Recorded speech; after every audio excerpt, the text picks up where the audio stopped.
You are listening to Beyond the Verse, a Star Citizen podcast. A show dedicated to Cloud Imperium games, Star Citizen, and Squadron 42. Whether you fight, explore, unite, and/or trade, we bring you news, updates, interviews, reviews, and analysis. So sit back, relax, grab yourself a pour of Radagast, and join us as we go Beyond the Verse. Launch sequence activated.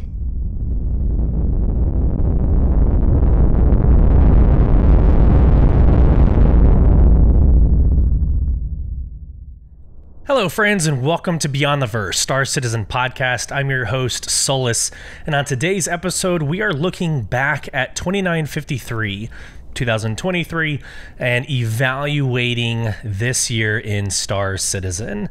There is a lot of releases dating all the way back to patch 318, all the way forward to CitizenCon and even this latest 322 patch. So a lot to discuss. On the agenda, we're going to be watching the 2-minute video that Star Citizen created and published for this exact purpose.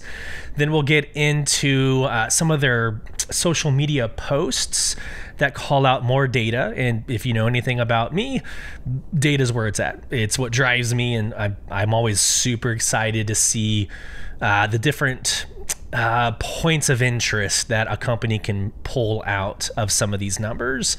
And then we'll end by going through the jump point. It's like 20 pages. It'll go somewhat quick, but like 20 pages of the latest jump point in December that discuss exactly this, the what happened and what released in 2023 or 2953. But first, we're going to get into our community highlights, some questions and answers and polls, org night from last week and last night, after a quick word from our sponsors.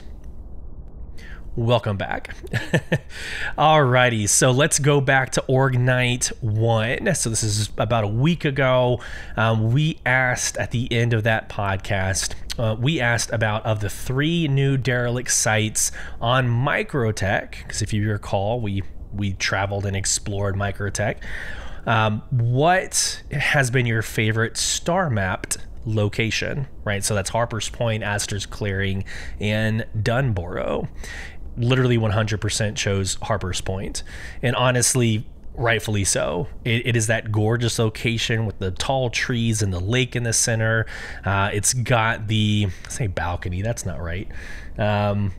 It's got the long like bridge with the NPCs. It's just a beautiful, beautiful, oh, and the river too. Like from the lake, there's like a river going through the mountains. So really everything that you could possibly imagine on Microtech is right there in that one location. And I think we talked about it in the last episode, but this is where you would want to house your 890 jump loop or your Phoenix loop, where you log in and you kind of exist in this area. So ironically or coincidentally, 100% of you chose Harper's Point. Later that day, we also released episode 38, which was Luminalia, the after-action review of Luminalia. And we asked the question, let us know your thoughts on leaks and the content creator responsibility when these leaks happen. We had a response from Dakota Riley, one of our consistent listeners. Again, thank you so much for responding to most, if not all, of the Q&As and the polls.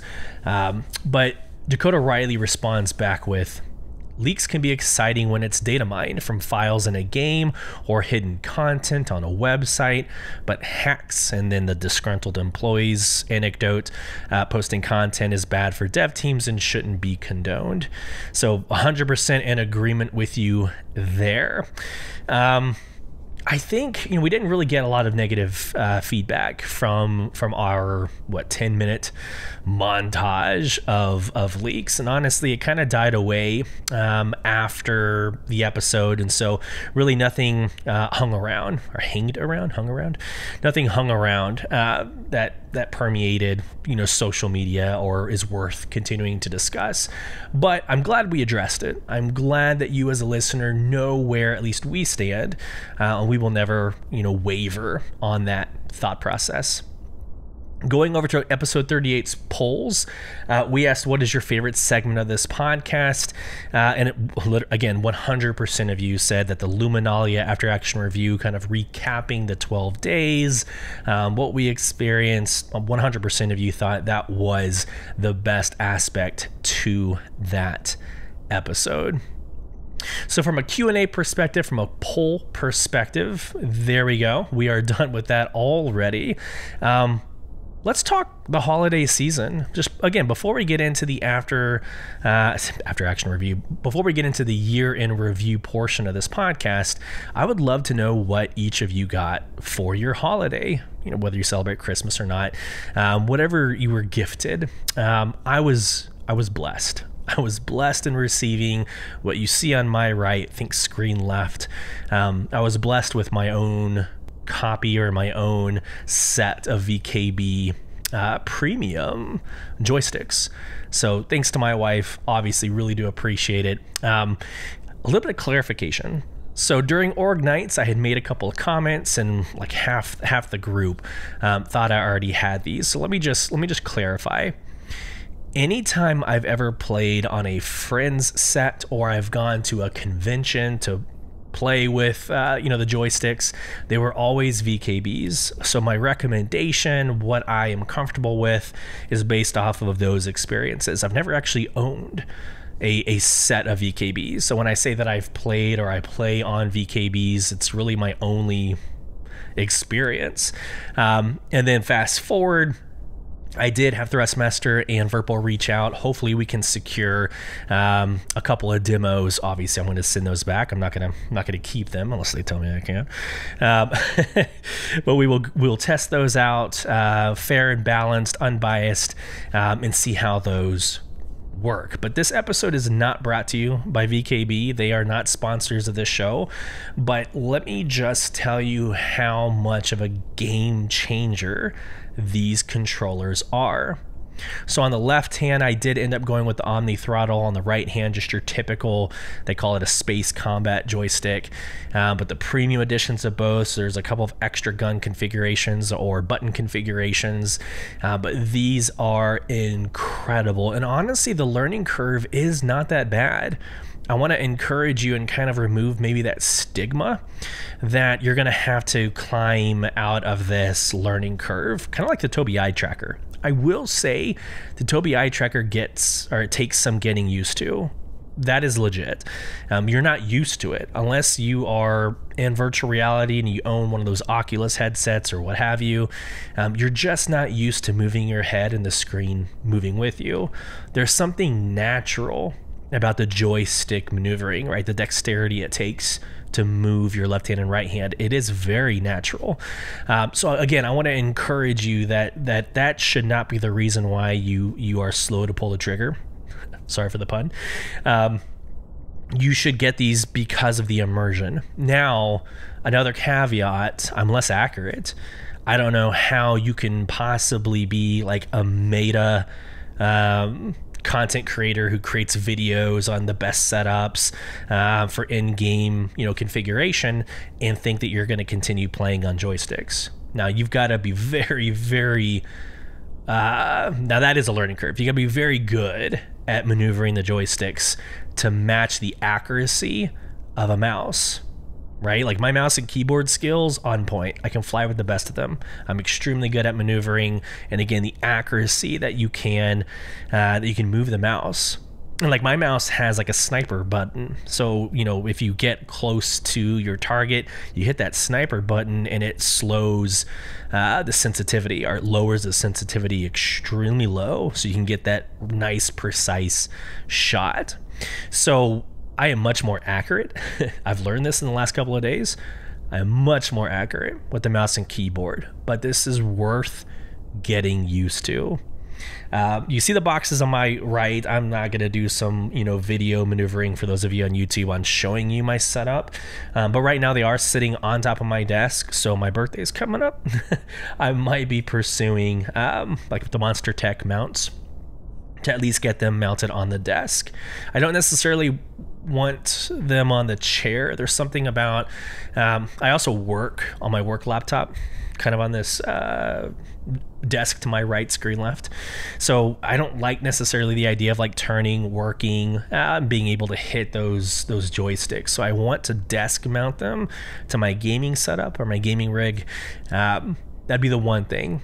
They're weighted really nicely where you could, like right out of the box, you could teach yourself and learn, you know, the joysticks. You don't have to necessarily anchor them down. Again, the weight is good enough where you could get some, you know, elbow grease in there and not feel like you're going to topple them over. But in the heat of aerial combat, I'll speak for myself.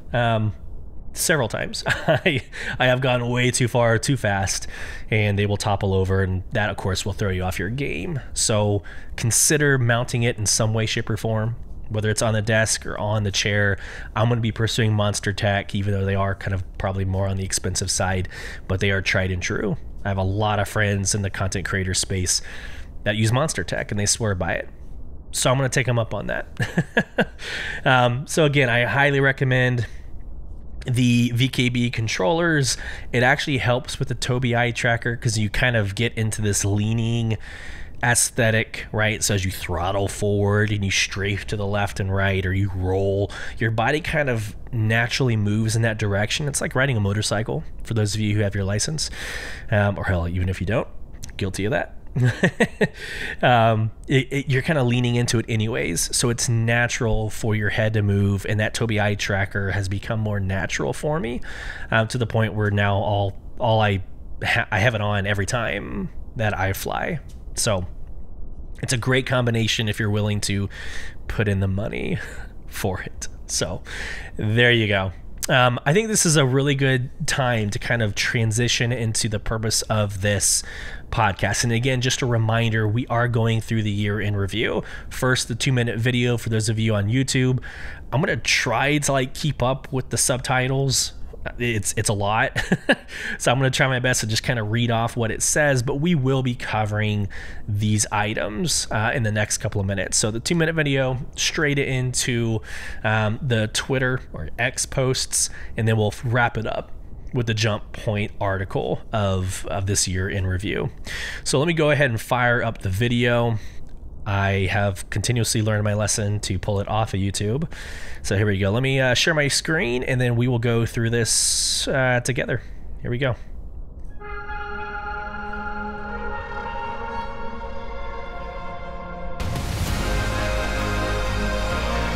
'23 year in review.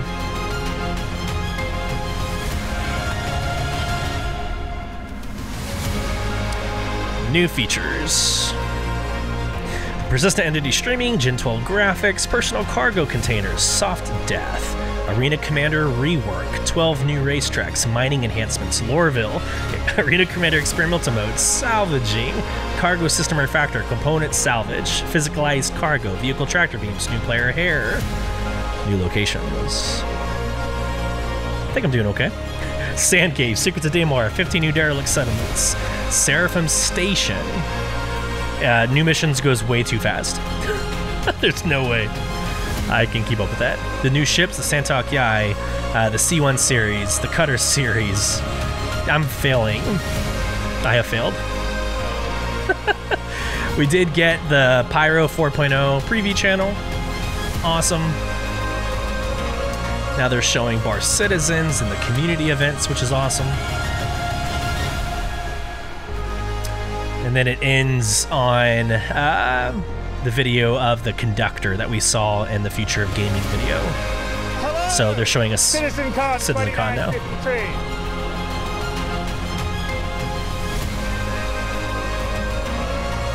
That was so much fun, guys. So much fun.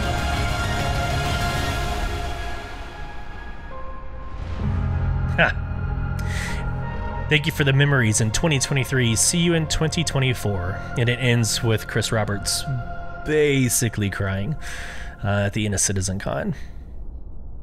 So absolutely worth watching the video yourself. I thought I could keep up with it, but yeah, rehearsal doesn't go well compared to live. rehearsal went very well compared to live. So yeah, you know, the end of CitizenCon, I'm really glad they ended that video with that, because it shows the passion of the project lead. And this is not a fluff moment for Chris Roberts. I'm not white knighting. It's just, when you're a content creator for such a huge project and you're backing it passionately, and, you know, again, we try to talk about both sides of the fence.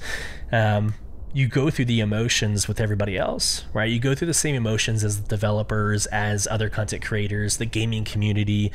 And I think in that moment that we saw Chris Roberts tearing up and getting emotional, I think we all kind of relate. Maybe we're not all tearing up, maybe we're not all emotional, but I think we can relate to the overall emotions. This has been a crazy year in general, like for any game. And I've been doing content creation for about 8 years now.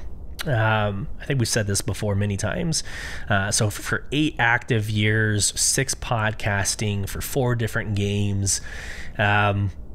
This has been the busiest production year that I have ever seen. And so going back to patch 3.18, where persistent entity streaming began, you know, its infant stages, all the way to 3.22, it's incredible what they have been able to accomplish, which drives me crazy. And I'll say this again. It drives me crazy when I read, and you're entitled to your opinion. Like, this is never going to be a podcast that like diminishes people's opinions, but it drives me crazy when I read comments like, "No, this game's still in alpha, man, it's a Ponzi scheme," or what are some of the other nonsense, like scam, right? It's a scam game. Man, this is the most expensive scam I've ever witnessed, if that's the case. Like, they're putting in a lot of work. They're producing a lot of new stuff for us if this truly is a scam. I don't know. Unpopular opinion, maybe. Let's get into the tweets. Zeets X comment. I don't know. We still need to figure that out, guys. What are we saying? Is it tweet Zeet X comments? Here we go. So on a December 28th, Star Citizen, first off, sent us an email, which I guess I could pull out the email, but you're going to see all the metrics here anyways. But there was an email that had an infographic, which speaks to the core of my soul. Love everything about it. But they ended up transferring that onto Twitter. And they said in the post, you can now see on the screen for YouTube, only 4 days left of the year. Let's take a moment to reflect on some unique data that occurred over 2953 for the next 4 days. And we do speak about today. So today's Saturday the 30th. We do discuss what was sent today as well. Let us know what surprises you the most from this infographic. The data represented was between January and November, so not including December data. So here we go. The top 5 Star Citizen player regions. Number 1, USA. Number 2, Germany. Number 3, France. Number 4, the UK. And number 5, Canada. Doesn't surprise me. That basically aligns with what I know from Amazon Game Studios. That's pretty typical when it comes to the video gaming industry, maybe the influence of each region. So USA, Germany, France, UK, Canada. Most popular destinations in the verse, based on hours spent visiting. Now this one did kind of surprise me. 30% into Microtech, 25% ArcCorp, 23% Crusader, and 22% Hurston. Now, here's what's surprising to me. Microtech does not surprise me. It's the most beautiful location. The derelict sites are amazing. It's like you have all 4 seasons essentially on one planet. When we get into IAE and Luminalia, it's very Christmassy. So like Microtech makes sense to me. It's also the one location IAE takes place. IAE is always on Microtech. So I have a feeling Microtech will always kind of be this winner in that sense. So put that aside. ArcCorp. I don't know why ArtCorp is 25% of the hours spent visiting. That blows my mind because I feel like that is the least amount of progress in this game up to this point within this year. So they did some work on the atmospheric clouds. They're more dense. Like, that's all beautiful. But the city didn't change, right? The city didn't get a makeover. As far as I know, the planets, like the satellite moons around ArtCorp, didn't get much of a facelift either.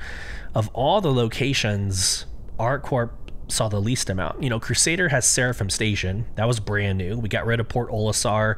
We put in Seraphim Station. So I thought Crusader would get a huge bump. Not to mention, it's still probably one of the most advanced systems to play in, right? The asteroid ring around Yela, Grimhax, Daymar. You got all the hidden sites, the racing sites on Daymar. So Crusader was a shocker to me. And then Hurston, they reworked all of Lorville. I mean, if you remember that, like all of Lorville, whatever. Sound redneck just a second there. Lorville got an entire rework. That blows my mind. Like, I don't think the satellite moon's got a facelift or anything, but I figured ArtCorp would have been last with a close second, like a tie between Crusader and Hurston. So that to me actually is surprising. Moving on, the most popular ships in the verse based on hours flown. Number 1, the Drake Vulture. Number 2, the Drake Cutlass Black. Number 3, the Misk Prospector. Number 4, the Aegis Avenger Titan. Number 5, the Drake Corsair. Honestly, no surprises there either. The Drake Vulture, that was the introduction of the salvage mission loop that we saw early in the year, obviously. But the Drake Vulture is it's a complete game loop. It's a complete game loop. It's got obviously a bed. It's got the cargo in the back. You can complete the entire salvaging mission solo in this one ship. It looks great, feels great, easy to fly. Salvaging in and of itself has been an amazing success as a game loop. Very satisfying, very fulfilling. So that doesn't surprise me. And honestly, a lot of the new paints were rolled out for the Drake Vulture. We saw some during Luminalia, obviously the best in show paints for Drake Vulture because it was one of the final 4. So that doesn't surprise me at all. It also has a very unique like ladder system. You can go in the back garage. Obviously that's kind of how I default get into the Vulture. But if you go to the pilot side, which was at starboard, yeah, port is left, starboard is right. So actually the port side, and I might get that backwards, I don't know. If you go in the pilot side, you can go up the ladder, and that's just a unique experience. You go up the ladder, you're actually on one of the arms of the Vulture, and you go in into the cockpit. So I don't disagree with the Drake Vulture being a top hour flown ship. Number 2, the Drake Cutlass Black. That doesn't surprise me at all. It's one of the best. I'm still going to call it a starter ship. I know people debate with me. It's $110-ish for that starter pack, but it's the best starting ship. Let's not call it a starter ship. Let's call it a starting ship. If you're going to upgrade your starter ship, get the Cutlass Black as soon as possible. It to this day continues to be a very, very phenomenal flying experience. It does everything.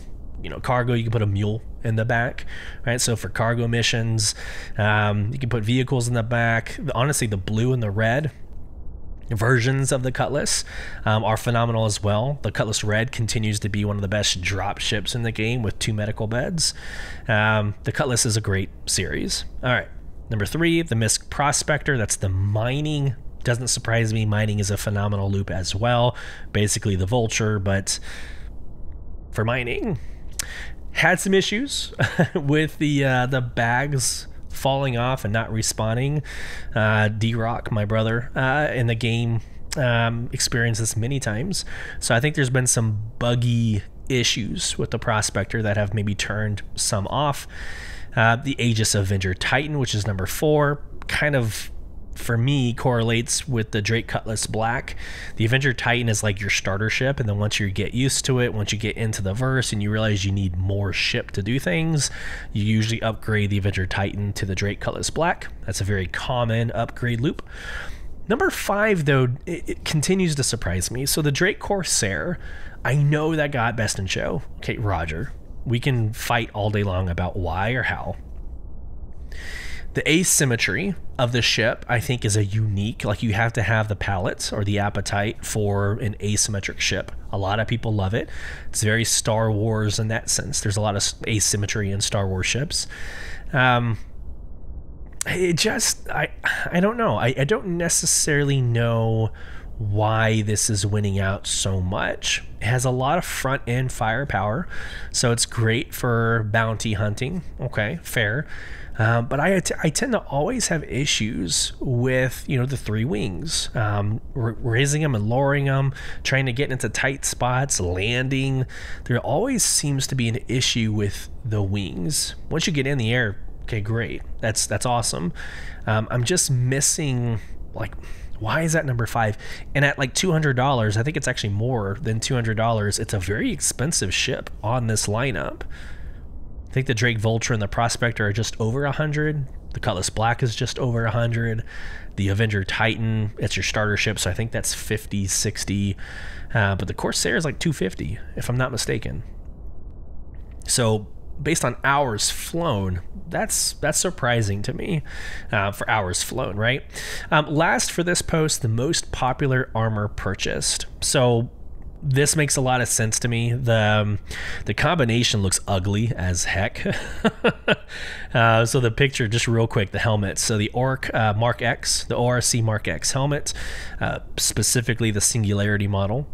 Then the backpack, the CSP 68 Mike backpack. Then you got the core, the woodland core of the ADP Mark IV, and then the undersuit, the stone skin undersuit.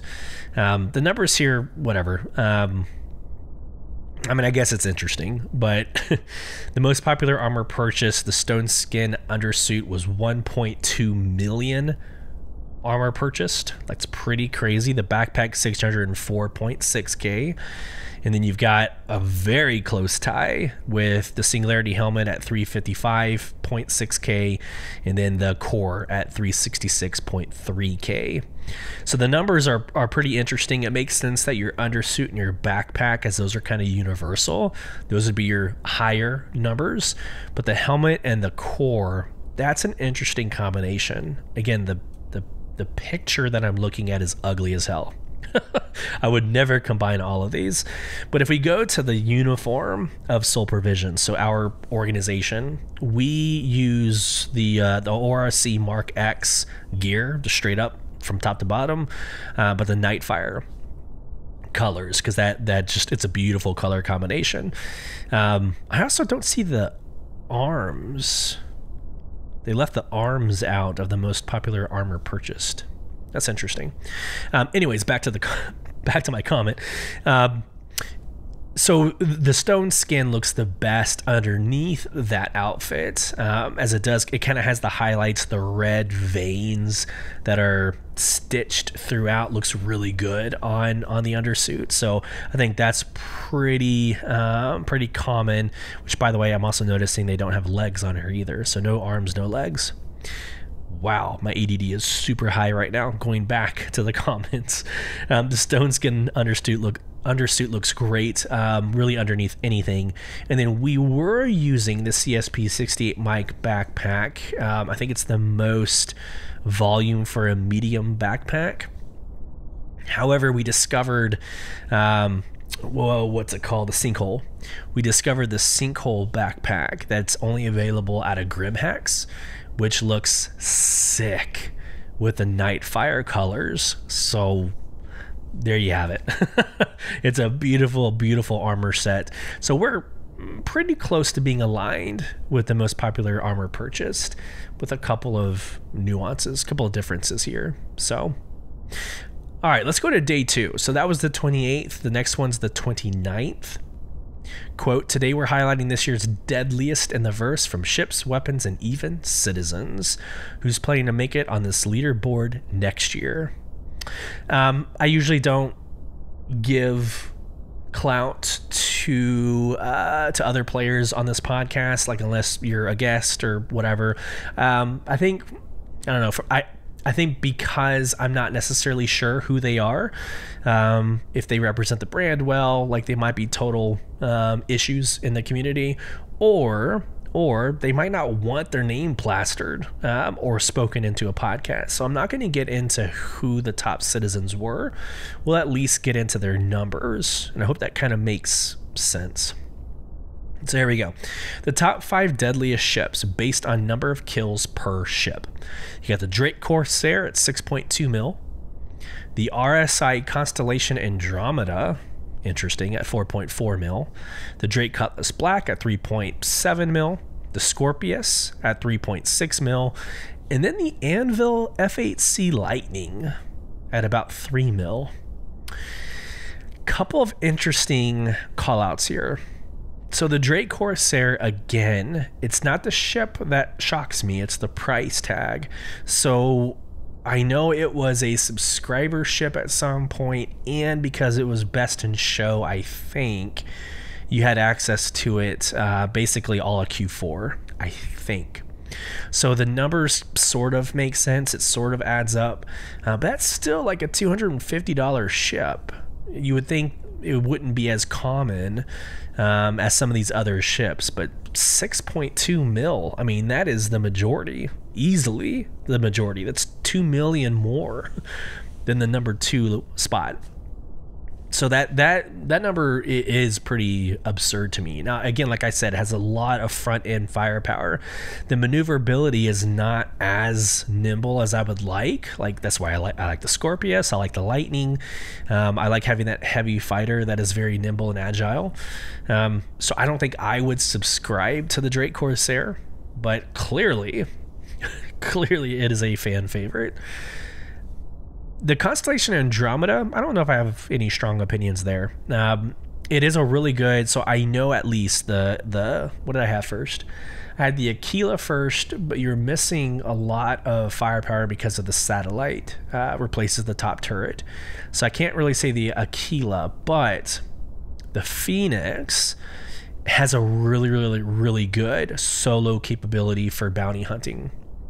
And that's basically because you can see your target before they can see you, and your 2 or 3 missiles you're going to fire can take out most bounties before they even know you're there. And then once you do get their attention, it takes them a while to get to you, which at that point you're just firing repeaters at them. So it is a very good ship. Once you get outnumbered though, I mean, you're pretty much done soloing. So you've got to keep your distance. You've got to keep, some sort of maneuverability. So I don't necessarily disagree. I think it's a great ship. I would put the 600i up there as well for the same conversation, though. You see them before they see you. Missiles away, you can usually take out the enemy very quickly before they see you. And the 600i is just a sexy ship. It needs the rework. Absolutely needs the rework. But I would put the 600i kind of in the same row as the Andromeda. Number 3, the Drake Cutlass Black. Again, I think this makes the most sense. It's what most people say evolve, I guess, upgrade to as their main starting ship. So the 3.7 mil makes total sense. The Scorpius. Okay, here we go. The Scorpius is a 2-seater, right? You get somebody in the co-pilot, and they virtually control a movable turret. And when I say movable, it's usually on top, but then if you hit S, you can actually move it, and it follows a track. It's actually really awesome. But the turret follows a track, and it goes to the back and underneath. So you have access to behind you and underneath you as well. 1 second while I cough.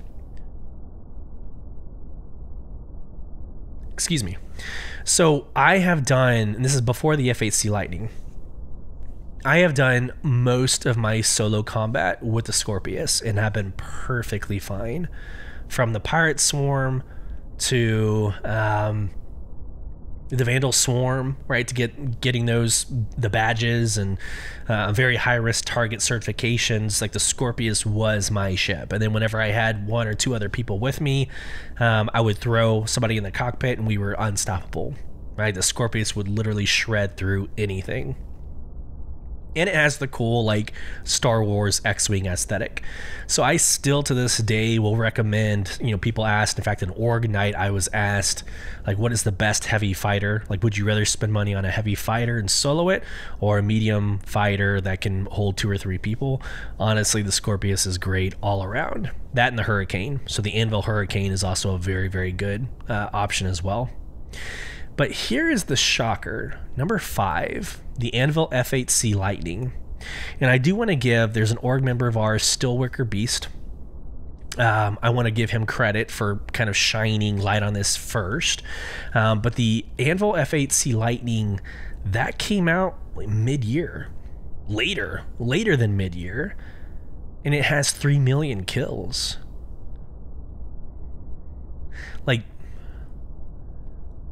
I don't know how to put that in words, but it's statistically amazing, right? You take out an entire half year worth of data, right? Take an entire half year, we'll say at the very least, an entire half year worth of data, get rid of it. This ship is number 5 on the list for most kills. That's crazy. Now, it was very obtainable during the ticket event. A lot of people were able to get their hands on the F8C Lightning, but nothing makes sense. Like, okay, even in that 2 or 3 weeks or whatever that time frame was, I still can't imagine it made up the difference in that one season. But this is my go-to ship. This is my go-to fighter. It's a heavy fighter. It's a solo heavy fighter, which is somewhat rare in the verse. Like the Scorpius is a 2-seater, Hurricane's a 2-seater. This is a solo heavy fighter, and it's my everyday for fighting and mercenary missions. So bounty hunting mercenary. In my exploration, honestly, I explore in this as well because you never know what you're going to get into. So when I check out new sites or I get into recon missions, the F8C Lightning is more than likely what I would fly. It just amazes me that is up there at 3 million after having such little time in the verse. Most lethal weapons, the P4 AR rifle at 35.1 mil, the FS9 light machine gun 31.8 mil, the C54 submachine gun at 11.1 mil, the P8 SC submachine gun at 11 mil, and then the Custodian submachine gun at 10.3 mil. I don't know if I have a lot of response to that. I default to P4 AR, and that's mainly because most enemy carry the P4, so you can pick up more ammunition, and you know that the size 2 scope and the muzzle flash can transfer onto your own. So I default to P4 because that's what the enemy has. Many times I will go into a mercenary mission with just a pistol, like a Coda pistol, take out 1 or 2 individuals, and I will already have access to way more ammunition than I'll need, 2 or 3 P4 AR rifles, and I'm good to go. So I have a lot of experience with the P4 AR rifle and then the number 4 P8 SC submachine gun. The P8 SC is a phenomenal rifle as well, or submachine gun. So I'm in agreement. I absolutely believe that the P4 AR rifle is more than likely one of the best go-to. And then of course I have the Coda on my hip at all times. So an assault provision, standard operating procedures, if you will, no matter if you're flying, no matter what role you are doing in the verse, you have a Coda on your side at all times, just because that is basically a one-shot, one-kill, especially if you're close. You take out anybody with 1 shot. It's a phenomenal side piece. So there we go. Let's get into Day's post, and then we will wrap up with the jump point little piece here. Okay, so this morning, let's read the post. Excuse me. Citizens found no shortage of ways to occupy their time in the verse, whether confiscating drugs, bounty hunting, or tracking the fastest lap on the tracks. Good going to this citizen for being the fastest racer in the verse this year. Here we go. So these are basically the races, right?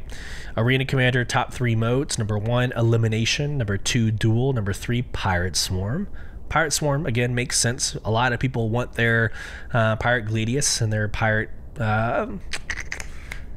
Caterpillar, right? So that's the way you unlock them. The fastest race completed in the Persistent universe, the racetrack was Snake Pit by a player name in 35.74 seconds. Holy crud. That is fast. And if you haven't raced yet, go give that a try, and that 35.74 seconds will astound you. That's amazing. Good work.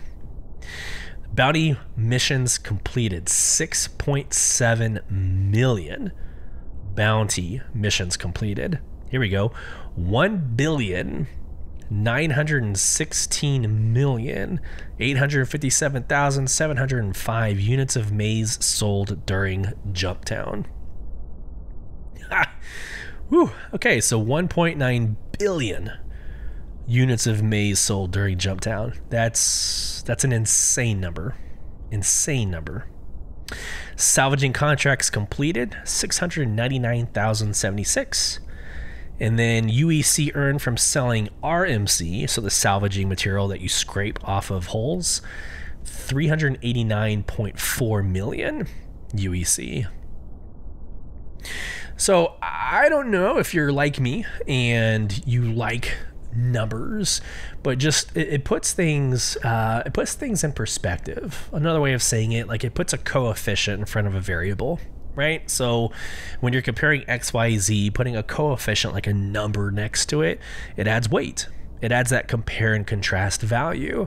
And so when you see like mining money or the UEC earned from RMC, like, so here's a really good one. Take the UEC from any game loop and compare them, right? And that's how people are going to come up with their meta loops and how to make the most money in 5 minutes. Like I'm not playing the game to make 1 million credits in 10 minutes. Like I will never look at your content if that's what you create. Not as a negative. It's just, that's not me. So I don't necessarily care about that piece, but I love looking at the two to talk about value of time. So if I have 2 hours of an org night, and again, as the org leader, I'm kind of looking at this. If we're done with our mission within an hour, maybe an hour and 15 minutes, what do we want to spend the last 45 minutes on?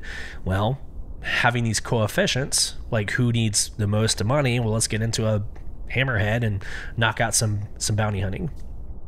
Right? Or let's get into a reclaimer and salvage 2 or 3 vehicles. It helps with that decision making, right? It helps with a lot of those. I'm just going to go back and say the compare and contrast values. So I love the numbers. If you've been listening or watching this podcast, it's what I do in every event. Like I live for the data mining in this way. Not so much about the leaks from like last episode, but I love getting into the data when it comes to this piece. And real quick, before we get into the jump point, I do want to take a couple of seconds. We talked about units of maize sold during Jumptown.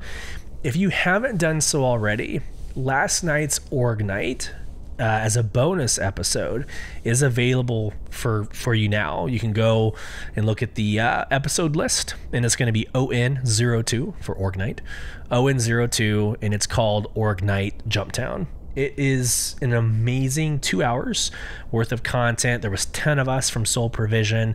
This is not a recruiting call to get you into Soul Provision, but it's more of an anecdote of how awesome this game can be with friends. But earlier that day, so earlier on Thursday, I got into an Eclipse, put it into stealth mode, and ran some reconnaissance around where the jump point was going to be, right? So every morning, 10 a.m., we get a new site that lasts for 15 hours. I was able to determine or discover that it was Raven's Roost on Microtech. So I get into my Eclipse, I put it into stealth mode, and I literally fly. It takes me quite a while because I'm not going beyond, it's recommended SCM. So I'll get really close, or I got really close, parked it on the mountains behind Jumptown, and just observed. And in that moment, I'm going to pull in my military experience here, but in that moment, I started writing an operation order, right? So 3 or 4 pages worth of data, right? Light and weather, right? We knew that on site it was going to be very hard to see. The observations or fields of fire were going to be disruptive. There was snowstorms, a black ash storm. I don't know what the hell that was on Microtech, but you're either blocked by a bunch of white snow or black clouds. So we knew the visibility was going to be bad. Avenues of approach, key terrain features. Every military veteran listening to this podcast are probably going through hopefully good memories, but some bad probably. But I did an entire operation order all the way down to service support, and so our command and signal, right? Later, so I wrote it, I published it on our Discord for only those who had signed up, and we got in. And I'm not going to go through the entire night. Go listen to it. But part of the pieces you'll miss, because this is preparing for it, we're sitting around Port Tressler as our rally point. We're getting everybody together. And one of our mates, Groza, phenomenal individual, by the way, great videos. Go check him out on socials. He makes the recommendation, hey, on my A2, are you good with me stacking a Fury, a Ballista? I think there's several other items that he threw on there as well. And I had spent probably 2 or 3 hours on my operation order, but 12 years of military experience. Yeah, that makes perfect sense, right? You're not hurting the mission. Do whatever you want to do. More assets on the ground. Beautiful. And we okayed it, right? We blessed off on it. That ended up being our saving grace. Right? Such an amazing story, but one of the first moments. So we came in contact when we first arrived at Jumptown, and he drops the ballista a click out, 1,000 meters out. Actually, I'm pretty sure it was 10 clicks out, because he wanted to be safe and not show up on radar. So it took a while for that ballista to get into position, but they parked it right around the mountains surrounding Jumptown, and it protected us throughout the entire night, right? Blew up an enemy A2, took out some of the extra missiles.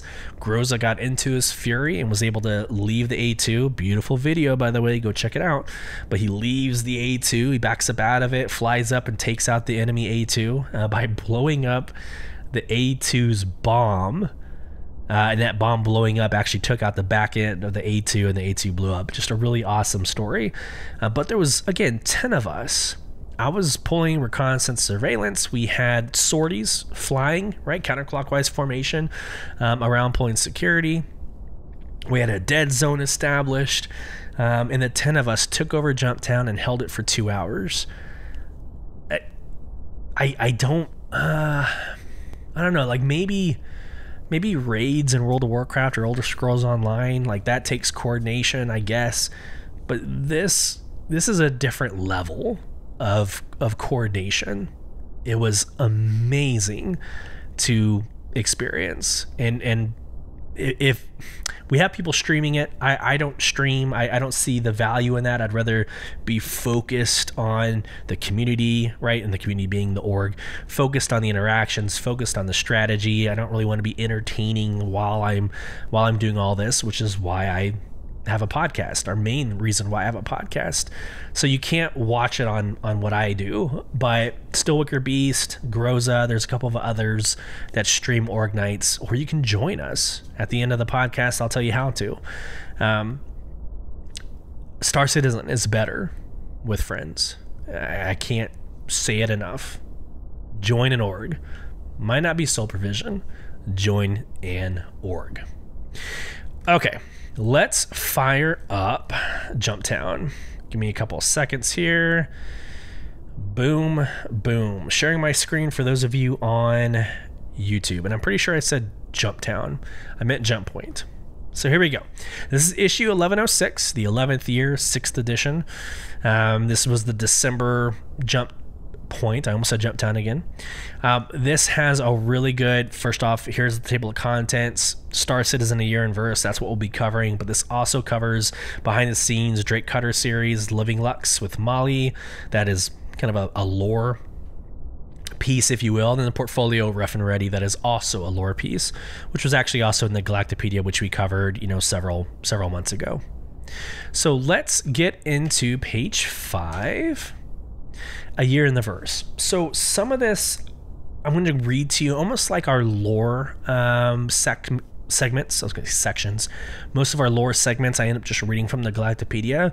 For the most part, I'm going to be doing the exact same here. I don't want to take away from the voice of the developer. I think there's a lot to capture here. If there's something worth responding to, I will, of course, respond to it. But this is the voice of the developer. This is from their jump point, and I think it is important to just basically keep it as authentic as possible. So here we go, to the jump point. As the dust settles, it's clear that 2023 was one of, if not the biggest ever years for Star Citizen. From the turbulent release of Alpha 3.18 to the triumphant return of CitizenCon, it's been a packed year in and out of the verse. So to draw a line under this wild year and welcome 2024, we're looking back over the past 12 months at some of the most significant releases and events. The infamous Alpha 3.18, my words, not the jump point.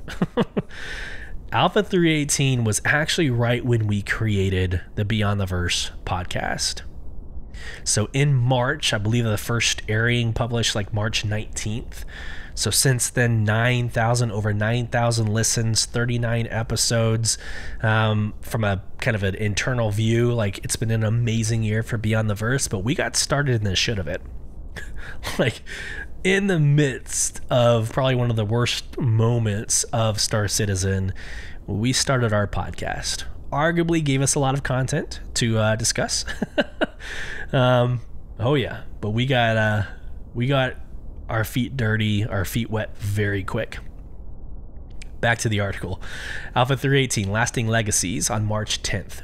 Following a point patch in January that added content for the Red Festival, Alpha 3.18 Lasting Legacies finally made it onto the live servers. Initially scheduled for the end of 2022, the patch was delayed by the addition of persistent entity streaming, the most significant tech addition to the PU since object container streaming. A huge step forward or toward true in-game persistence and laying the foundation for the future of the verse. Persistent entity streaming fundamentally changes how items exist in the game world, allowing anything, including item ships and bodies, to remain long after players have logged out. Vital to next year's server meshing, persistent entity streaming took a huge amount of work to integrate, and following its release, numerous point patches improved stability and gave the devs vital feedback on how the new tech was behaving and what was required to improve it. Alpha 3.18 also brought new content, including rivers, the first derelict settlements, the beginning of salvage gameplay, and a cargo refractor.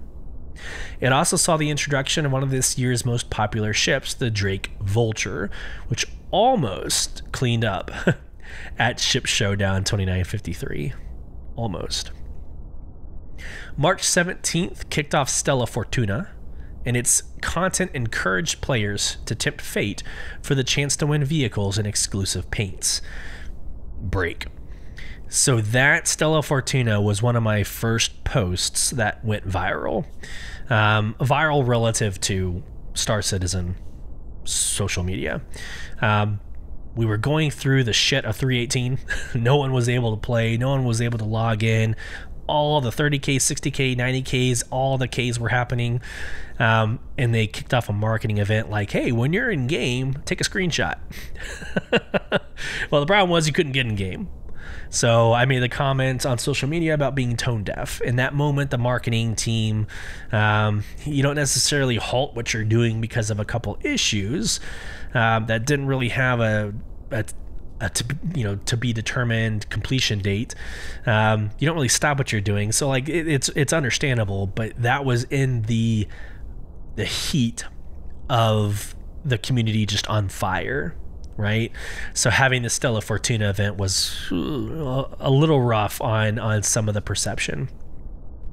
They go through a list of what came out in 3.18. Let's go through it quickly. So the persistent entity streaming in Gen 12 graphics renderer, sand caves and rivers, derelict settlements, security post Correa, missions, racetracks, hole scraping, which was the start of salvaging, soft death, cargo refractor, and the two ships were the RSI Scorpius Antres. I think that's supposed to be Antares.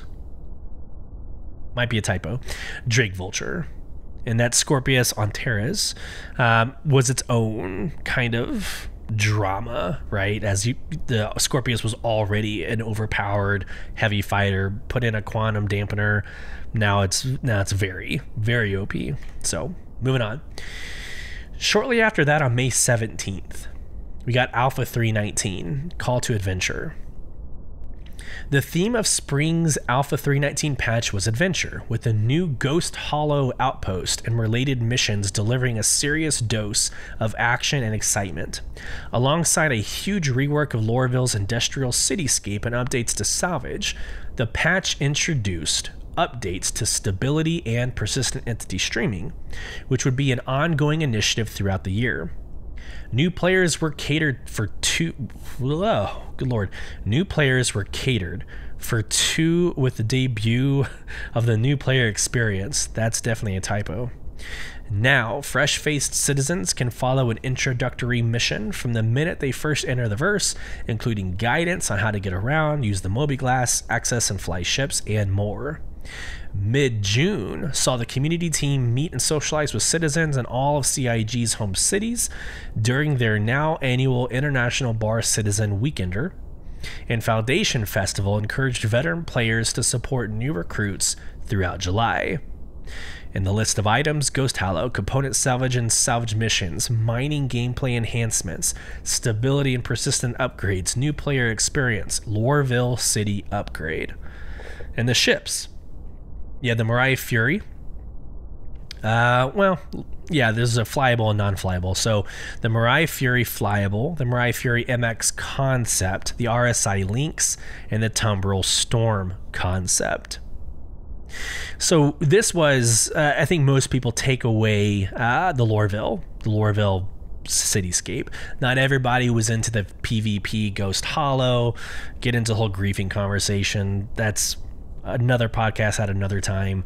So Ghost Hollow was great. It's awesome. You should go visit it, but know that it's a PvP haven. So enjoy that experience. But the salvaging missions, that was also very exciting. The new player experience, that's also very exciting for those of you who are getting in. When I got in, 2 years ago, when I got in, there was nothing. I had Conif, which was our episode 1 guest. I had Conif kind of like show me the hows and the whys, but that was it. Like, that was how you learned Star Citizen. Now there's a new player experience that's huge for the growth of the community, but I think the main takeaway for a lot of people was going and experiencing the updates to Lorville, knowing the future capabilities of cities and the rework that could be done. So very exciting there. We had Invictus launch week between May 19th and May 30th to the article. May 19th opened the doors to the annual Invictus Launch Week event, alongside a ship convention showcasing the deadliest in-service and military-derived vehicles in the verse. The UEENs, or the United Empire Earth Navy's flagship Bingle supercarrier and fearsome Javelin destroyer, toured the system. Citizens could even tour the destroyer to get a glimpse of life aboard this iconic war machine. The event also saw an all-new vehicle brand from parent company Misk. Mirai entered the market with the tiny but ferocious Fury and the missile-focused Fury MX. And the Fury MX is very epic. Very epic. The Ship Showdown, August 7th through September 7th. Which, whatever. Everybody knows how I feel about this year's Ship Showdown and the popularity contest from communities. To the article, the annual Tournament of Aerospace Champions returned in early August. As usual, community submissions whittled down the game's 150 plus flyable and drivable vehicles to a top 16 and then battled it out head to head. We were genuinely surprised by some of the results. Me too. Including the faithful old Anvil Terrapin, gross, defeating last year's champ, the Anvil Carrack, and the Anvil Arrow, knocking out the new Mirai Fury. 100% to all of it. I'm going to respond to that real quick, actually. So the Terrapin joke, that was more about being against the Anvil Carrack than it was for the Anvil Terrapin. There's no way and no measurable that a Terrapin is better than the Carrack, but the Carrack has won, I think it was 3 out of the 5 last best in shows, or the only best in shows. So there was a lot of animosity against the Carrack. So let's put that conversation aside. The Anvil Arrow versus the Mirai Fury. I have no data to back this up. I just firmly believe no one wants to go through spawning a Mirai Fury and putting it into a ship to then travel that to your bounty. Right? It's this loop that they've got to figure out, which they are with instanced hangars and the persistent hangars. Like, they're working on it. But the Anvil Arrow has a quantum drive. It is a lot easier to go from bounty to bounty to bounty to bounty with an Anvil Arrow than it is to figure out how the hell you're going to get a Mirai Fury to and from all the bounties. So I'm not saying it's wrong. It's a snub fighter. Snub fighters don't have quantum drives. Tracking. I get the why, but until they make it easier that you can nest a spawn within a spawn, like I would love to say, you know what, I'm going to spawn a M1, or I don't know, let's say a C2. I want to launch a C2 and I want three Furies to come with it. And I hit that in the kiosk and it spawns all 4 ships. Until they figure that piece out, it's going to be really hard to get behind the Mirai Fury. Back to the article. But the community spoke and ultimately crowned the Drake Corsair its Ship Showdown champion of 2023. The Drake Vulture, Aegis Redeemer, and Origin 400i followed, with each finalist receiving a Best in Show livery later in the year at IAE, which was an amazing paint job. It was the purple one. Purple, blues, pinks. It was gorgeous. Alpha 320, fully loaded, September 20th.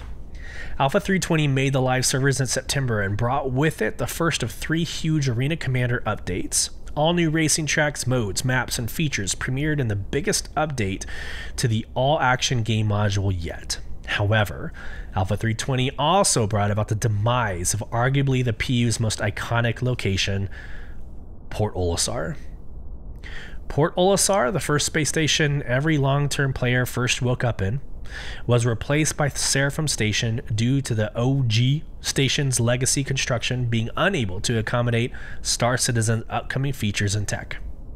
But all is not lost, as plans for Olisar's future are underway. I still want to know what's happening to Port Olisar. It's got to be great. It's got to be epic. Back to the article. To dull the pain, Alpha 320 premiered criminal salvage missions, updated physicalized cargo for the flyable debut of the Mist Hull C, and introduced the LX Racing variant to the Mirai Fury. Listing off the items: Arena Commander Racing, Arena Commander Combat, physicalized cargo updates, criminal salvage missions, Seraphim Station, and the ships, the Mist Hull C and the Mirai Fury LX. I'm going to go ahead and cough and take a sip real quick. Bear with me, guys.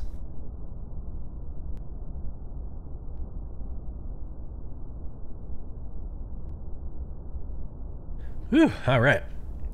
Getting into October 10th through the 23rd. This is going to be the F8C Lightning and a little bit of CitizenCon. CitizenCon was October 22nd and 23rd. All right. Darkwater, Anvil, F8C Lightning. Late in September, hushed conversations began around CIG Studios as the code-named Project Darkwater came to fruition. The clandestine approach clearly worked, as the community and many CIG staff alike were surprised by the announcement that the Anvil F8C Lightning would be making its flyable debut in the PU. Previously only seen and regularly stolen as part of the fleet supporting Invictus, the UEEN's prize fighter was instantly available to members of the Chairman's Club who already had one. However, that wasn't all, as a scavenger hunt of epic proportions began, with gold tickets being added to loot boxes that enabled any citizen to test, fly, and pledge for the iconic fighter. Over 60,000 gold tickets were uncovered during the event, with the same number of test flights taking place. Much rarer were the 75 platinum tickets. Guarded by devs in a variety of locations and vehicles, any player lucky or skilled enough to pull one from its protector's cold dead hands could turn it in for a free F8C, no questions asked. And this was an amazing marketing event.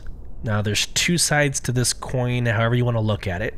I am a Praetorian Concierge member. I have an executive edition, and I still agree that this belongs in the hands of everybody. Don't care. I'm not entitled. I don't get special treatment for any reason, nor should anybody else. So for the point of this podcast, let's scratch that and move it aside. The 75 platinum tickets that when you turn in, you get a free F8C, no questions asked. Don't get your panties in a twist, right? Like, if you beat Squadron 42, you will get your own F8C Lightning, no questions asked. Every single player in Star Citizen, theoretically, are going to have an F8C. How it rolled out and is it fair, is it not fair? Like, I feel like I'm talking to my 7-year-old son. Like, fairness, right? Define fairness. At the end of the day, fast forward 10 years from now, everybody is going to have an F8C. Okay? So how they went about this, or decisions made, or how they talk about it, I want to encourage us to kind of like move past it, because it's kind of moot at this point. You were going to get it within the next couple of years anyways. Squadron 42 is going to be out next year, so when you beat it in a week, which I know some of you are going to race and do, you will have yourself an F8C. I loved the marketing, though. If you think about what they were able to accomplish to the marketing event, out of game and in game, that should excite you. That piece should excite you, that they're trying new things. They're trying out ways to engage with the community, again, whether you're in game or out of game. And this was a phenomenal way, in my opinion. This was a phenomenal way for them to do it. So I applaud it. I love everything about it. I want to encourage the CIG marketing team to continue to pursue similar events. You can go check out earlier podcasts to hear more. All right, October 19th, Alpha 321. This was right before CitizenCon. So actually, this was like the day most of us were traveling to CitizenCon. Alpha 321 upped the risk and reward with some of the most dangerous missions Stanton has seen so far. Whether stealing evidence from the already hectic security post Correa or heading deep underground to retrieve consignments, players victorious over these demanding missions would walk away well paid for their troubles. The patch added new platforms to Orison, well away from the main city, making accessing the Rappel Raid mission simpler, though not necessarily easier due to the turret fire. Multiple instances of the mission can now run simultaneously, opening up the action for several groups of players at once. The all-new preview channel was also added to the public test universe, giving players the opportunity to help experience upcoming features before they're added to the live servers. Specially designed to test in development tech, it debuted with the replication layer split, and would later be used to showcase the Pyro Playground demo unveiled at CitizenCon. Listing out the bullet points: still evidence missions, security post Correa, retrieve consignment underground facilities, Rappel Raid, new Crusader platforms, and preview channel in public test universe. The ships, the Crusader A1 Spirit. Not a lot to add to this one. I just remember not being able to touch this until I got back from CitizenCon. So as much as I was excited to be at CitizenCon and obviously get into the preview channel to play Pyro, all of that, which I would never trade in a million years, patch 321 was live and going behind the scenes. So it was a little bit like a frustration, though that frustration went away immediately when I got into Los Angeles. So there's that. Here we go. CitizenCon, October 21st through 22nd. And I will remind my listeners that basically back since like June or July, I had predicted two things to happen, this year. And I was right on both. So I said that Pyro was going to be playable before the end of the year. And it was. Anybody at CitizenCon could play it. And the preview channel, a lot of people were able to play it. Pyro was playable before the end of the year. I didn't say it would release. I said it would be playable. And then I said we would get a launch date for Squadron 42. And we basically did. When you say that it is in a polish phase, and I've said this several times on other episodes, when you say that a video game is entering polishing stage, then it's done with the creation. All the legwork, the fundamentals, the foundation of the game is done. It's done. They're literally going back and doing exactly that. They're polishing. They're making sure things are working right. They're testing. We're maybe 6 months out, right? Like, it usually takes up to a year, but we had already heard that it was in polish phase at CitizenCon back in October. So you've had October, November, December. We've already had 3 months of polishing. It's very feasible that next CitizenCon we will have Squadron 42. So I'm going to mark us as right both times. I also predicted some other things, but those are like less, like lower hanging fruit. Like I predicted the F8C. I predicted the patch release of 322 on Thursday. Like, that was a really exciting moment for me, because I'm like, damn, no intel. I'm going to give up. Sorry, guys, I lied. Literally 30 minutes later, they released patch 322. So that was awesome. But continue listening to Beyond the Verse podcast, because I base all of my prediction on industry experience and what we're reading in these notes. We've been right at every corner so far. All right, to the article, CitizenCon. After 4 long years away, October 21st saw the return of an in-person CitizenCon with almost 3,000 citizens heading to the Los Angeles Convention, California and USA. This time, it was a 2-day extravaganza of all things Star Citizen, with fascinating presentations on upcoming locations, vehicles, tech, characters, and more. Attendees also got to take their first trips out of Stanton, with the Pyro Playground demo giving citizens a whirlwind tour of the lawless system and its beautiful yet unforgiving environments. Included in the many surprises was the unveiling of the all-new RSI Zeus Mark II concepts, a thoroughly contemporary take on one of Star Citizen lore's most important vehicles. The original Zeus was the first ship to make quantum travel commercially available, revolutionizing the way humanity explored space. Though it has big boots to fill, with combat, cargo, and exploration variants, the Zeus Mark II will certainly do its best when it enters the verse. The event also gave players the deepest ever look into the ongoing development of the engine behind the Persistent Universe and Squadron 42. The Future of Gaming Star Engine showcased much anticipated features coming next year, and unveiled game-defining tech that will change the verse forever. All the presentations from this year's event can be watched now on the CitizenCon 2953 playlist on the Star Citizen YouTube channel. To top it all off, a huge announcement by Chris Roberts closed out the event. Squadron 42 is now feature complete and in the polishing phase. This included the I Held the Line campaign preview, a stunning showcase, and the biggest reveal of the game's campaign to date. Community reactions to the trailer were hugely appreciated across all CIG studios, particularly by the many devs who have worked incredibly hard on Squadron 42 over the past few years. Your excitement is mirrored in the studios, and we can't wait to show you more in 2024. As well as the ships Crusader A1 Spirit, Drake Cutter Scout, and the RSI Zeus concept. Moving on, as we're kind of getting close to the end of the podcast, I want to make sure we hit the last couple of months, and then we'll wrap this up. November 17th through 30th, we had IAE. The biggest vehicle show in the Empire returned on November 17th through November 30th. Each day, the universe's best-known vehicle manufacturers took over Bevic Convention Center in New Babbage, Microtech, to give citizens the opportunity to see and try out their products. The event saw the unveiling of 2 all-new ships, the straight-to-flyable Gaddox Sulin, alien starter ship, and the RSI Arastra, mining concept, while the previously announced Crusader A1 Spirit, Temporal Storm, and Argo SRV made their flyable debuts.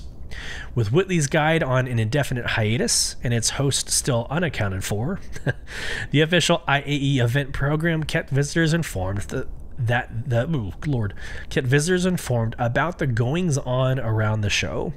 Check it out now for all the news from the event, along with the all-new content from Security Pro Garmin Humble, Influencer Molly, Drake CEO and Andon Arden, Private Medic Sully Blenzini, Whitley's Guides Jimmy, and much more.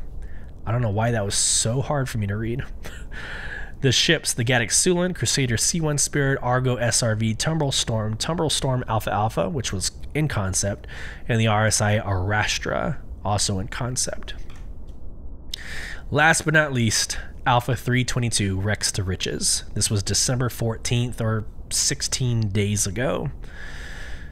Closing out the year was Alpha 322 Rex to Riches, a collection of content and features to keep players adventuring well into 2024.